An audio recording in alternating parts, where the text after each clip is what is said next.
আসসালামু আলাইকুম ওয়া রাহমাতুল্লাহি ওয়া বারাকাতুহু। সম্মানিত ভিউয়ার্স, আমি এখন আলোচনা করব জমি বর্গা দেয়ার মাসাইল।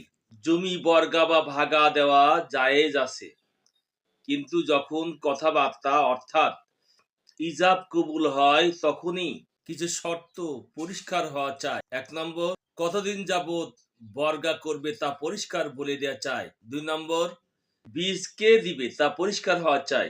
৩ নম্বর, কোন ফসল করবে তা পরিষ্কার বলে দেওয়া চাই।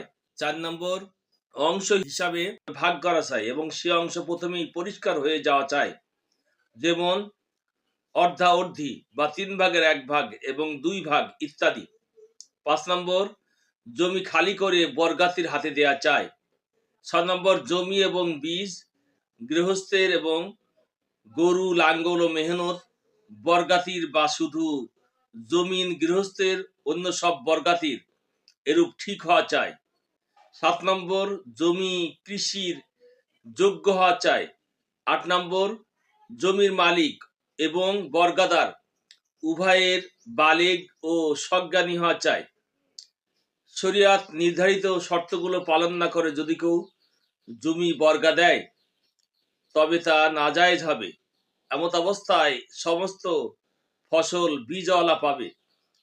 অপরপক্ষ যদি জমিওয়ালা হয় তাহলে সে দেশাচার অনুসারে জমির ভাড়া পাবে এবং যদি বর্গাতি হয় তাহলে দেশাচার অনুসারে তার মেহনতের মজুরি পাবে, কিন্তু এই ভাড়া এবং মজুরি প্রত্যেকের জন্য নির্ধারিত অংশের মূল্য অপেক্ষা অধিক হতে পারবে না।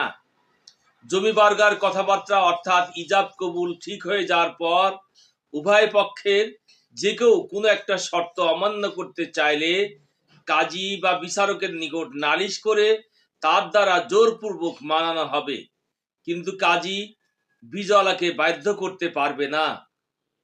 জমি মালিক বা বর্গাতি এর কেউ মারা গেলে জমি বর্গা ছুটে যায়।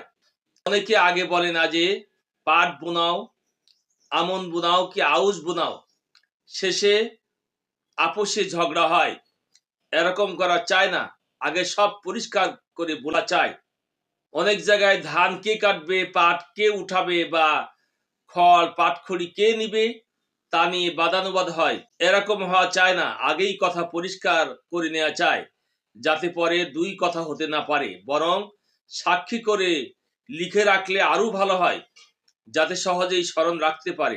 অনেক জায়গায় ধান কার্য করে জমি লাগানো হয়, যেমন বলে যে চাই ধান করো, চাই পাট করো, ফসল হোক বা না হোক, চাই এই জমির উৎপন্ন দ্রব্য হতে দাও, চাই অন্য কোথা থেকে দাও, এই জমি যাতে বা বিঘা প্রতি ৫ মণ ধান আমাকে দিতে হবে, এরূপ জায়েজ আছে।